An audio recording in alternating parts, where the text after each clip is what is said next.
ಕಡಲೆಕಾಳನ್ನು ಉಪಯೋಗಿಸಿ ಮಸಾಲೆಯನ್ನು ಹಾಕಿ ಮಾಡುವಂತಹ ಒಂದು ಸಾಂಬಾರ್ ರೆಸಿಪಿಯೊಂದಿಗೆ ನಾನಿವತ್ತು ಬಂದಿದ್ದೇನೆ. ಇದು ದೋಸೆ, ಇಡ್ಲಿ, ಚಪಾತಿ ಅಥವಾ ಅಕ್ಕಿ ಪುಂಡಿ ಕಡುಬಿನೊಟ್ಟಿಗೆಲ್ಲ ತುಂಬಾ ಚೆನ್ನಾಗಿರುತ್ತೆ. ಹಾಯ್ ಫ್ರೆಂಡ್ಸ್, ಎಲ್ಲರಿಗೂ ನಮಸ್ಕಾರ. ವೆಲ್ಕಮ್ ಟು ಸಂತೃಪ್ತಿ ಕಿಚನ್. ಇದನ್ನು ಮಾಡೋದಕ್ಕೆ ನಾನು ಕಡಲೆಕಾಳನ್ನು ಒಂದು 3 ರಿಂದ 4 ಗಂಟೆಗಳ ಕಾಲ ಚೆನ್ನಾಗಿ ನೆನೆಸ್ಕೊತಾ ಇದ್ದೀನಿ. ಇದನ್ನು ಬೆಳಗ್ಗೆ ಬ್ರೇಕ್ಫಾಸ್ಟಿಗೆ ಮಾಡೋದಾದರೆ ನೀವು ಹಿಂದಿನ ದಿನ ರಾತ್ರಿನೇ ನೆನೆಸಿ ಇಡೋದು ಒಳ್ಳೆಯದು.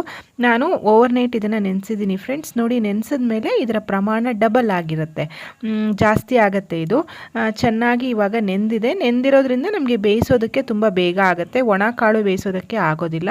ಈಗ ಕುಕ್ಕರ್ ಪ್ಯಾನಿಗೆ 1 ಚಮಚದಷ್ಟು ಎಣ್ಣೆಯನ್ನು ಹಾಕಿ, ಎಣ್ಣೆ ಚೆನ್ನಾಗಿ ಬಿಸಿ ಆದಮೇಲೆ ನಾನು ಜೀರಿಗೆಯನ್ನು ಹಾಕ್ತಾ ಇದ್ದೀನಿ. ನಂತರ 1 ಪಲಾವ್ ಎಲೆಯನ್ನು ಹಾಕಿ ಸಣ್ಣದಾಗಿ ಹೆಚ್ಚಿರುವಂತಹ ಈರುಳ್ಳಿಯನ್ನು ಹಾಕ್ತಾ ಇದ್ದೀನಿ.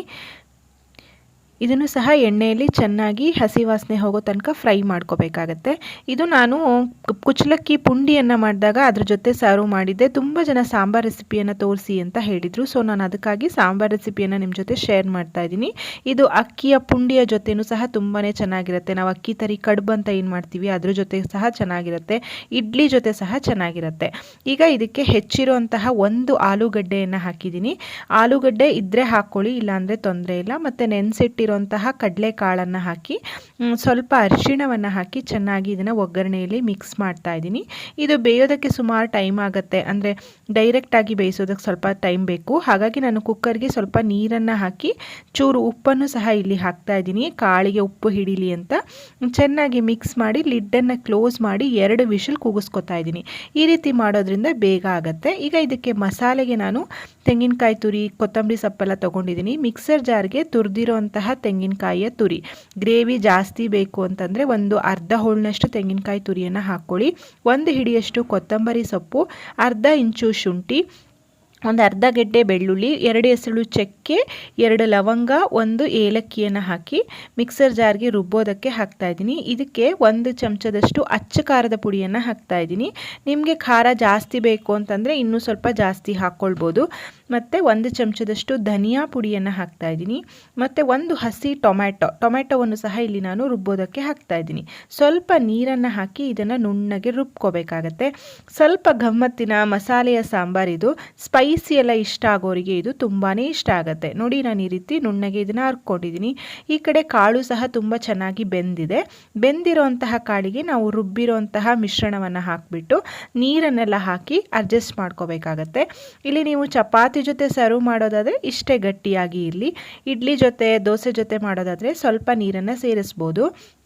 ಮಿಕ್ಸರ್ ಜಾರ್ಗೂ ಸ್ವಲ್ಪ ನೀರನ್ನು ಹಾಕಿ ನಾನು ಅಡ್ಜಸ್ಟ್ ಮಾಡ್ಕೊಳ್ತಾ ಇದ್ದೀನಿ.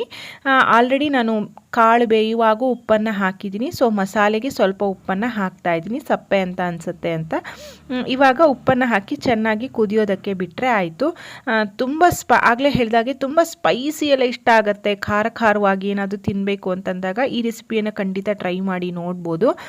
ಇದು ದೋಸೆ ಚಪಾತಿ ಒಟ್ಟಿಗೆ ಅಷ್ಟೇ ಅಲ್ಲ, ಅನ್ನದೊಟ್ಟಿಗೂ ಸಹ ಟ್ರೈ ಮಾಡಿ ನೋಡ್ಬೋದು. ರಾಗಿ ಮುದ್ದೆ ಒಟ್ಟಿಗೆ, ಅನ್ನದೊಟ್ಟಿಗೂ ಸಹ ಚೆನ್ನಾಗಿರುತ್ತೆ.